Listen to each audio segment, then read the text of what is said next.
Alright guys, so you got a Kia Sorento and the battery has run out, or you just want to change the case. Let's open this and see how it goes. So you open the key. Now on the other hand side of this, at the back of it, you'll see this opening here.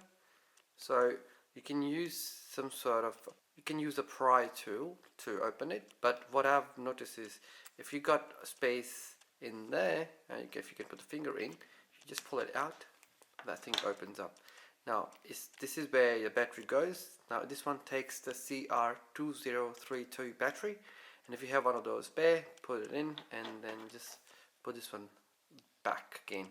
So yeah, to close it, just put it on the side and then push it firmly, and that should be it. There we go. So nice and closed.